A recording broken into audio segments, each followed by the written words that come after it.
നമസ്കാരം. പാവറട്ടിയിലെ അശാസ്ത്രീയമായ കാനനിർമ്മാണവും റോഡ് വീതി കുറച്ചിട്ടുണ്ടാക്കിയ നിർമ്മാണ പ്രവർത്തനവും മൂലം ദുരിതത്തിലായിട്ടുള്ള അവസ്ഥകളാണ് നിങ്ങളുടെ മുന്നിൽ കണ്ടുകൊണ്ടിരിക്കുന്നത്. പാവറട്ടിയിലെ ഏറ്റവും പ്രശസ്തമായിട്ടുള്ള സെൻറ്റ് ജോസഫ് സ്കൂളിൻ്റെ മുന്നിലുള്ള വെള്ളക്കെട്ടാണ് നിങ്ങൾ കാണുന്നത്. അതുപോലെ തന്നെ അതിൻ്റെ തൊട്ട് മുന്നിലുള്ള കടകളിൽ വെള്ളം കെട്ടി നിന്നിട്ട് കടകളിൽ വെള്ളം കയറിയിട്ട് പോവാത്ത രീതിയിലുള്ള കാഴ്ചകളാണ് നിങ്ങൾ കാണുന്നത്. വാഹനങ്ങൾ കടന്നു പോകുമ്പോഴും ഓരോ വണ്ടികൾ പോകുമ്പോഴും കടയിലേക്ക് വെള്ളം കയറിയിട്ട് കടയുടെ ചുറ്റുമതിൽ പോലെ ഒരു കെട്ടുന്ന നിർമ്മാണ പ്രവർത്തനങ്ങളാണ് നടന്നുകൊണ്ടിരിക്കുന്നത്.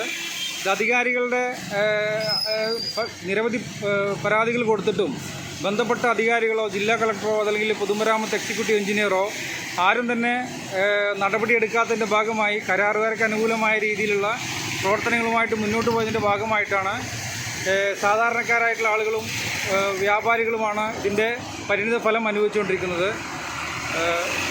അതുപോലെ തന്നെ പാവറട്ടിയിലെ വികസനത്തിന് തടസ്സമായി നിൽക്കുന്നതെന്ന് പറയപ്പെടുന്ന ഹോസ്പിറ്റൽ മതിൽ അത് 4 അടി ഇങ്ങോട്ട് മാറി നിൽക്കുന്നതുകൊണ്ട് കൊണ്ടാണ് കാന പണിയാൻ സാധിക്കാത്തതെന്നാണ് അറിയാൻ കഴിഞ്ഞത്. 2022 സർവേ പ്രകാരം കോവയന്തയുടെ സ്കൂളിലെ മതിലാണ് കയ്യേറ്റം എന്ന രീതിയിലാണ് PWD കോവയന്തയിലെ പ്രിയോറച്ചന് നോട്ടീസ് കൊടുത്തത്.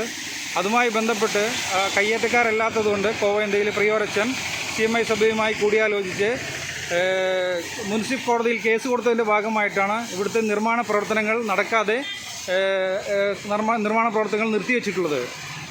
അപ്പോൾ ഇവിടെ വില്ലനായിട്ടുള്ള മതിൽ ആരാണ് എന്ന് നിഷ്പക്ഷമായിട്ട് അന്വേഷിച്ച് ആ അനധികൃത നിർമ്മിതികൾ പൊളിച്ചു കളഞ്ഞിട്ട് കാന പുതുക്കി പണിയാൽ മാത്രമേ കച്ചവടക്കാരുടെ ഈ ദുരിതങ്ങൾ അവസാനിക്കുകയും അവർക്ക് നല്ല രീതിയിൽ കച്ചവടം ചെയ്ത് ജീവിക്കാനുള്ള സാഹചര്യം ഒരുക്കി കിട്ടുകയുള്ളൂ. അതിനുവേണ്ടി അധികാരികളിലേക്ക് എത്തുന്നതുവരെ നിങ്ങളിത് ഷെയർ ചെയ്യുക.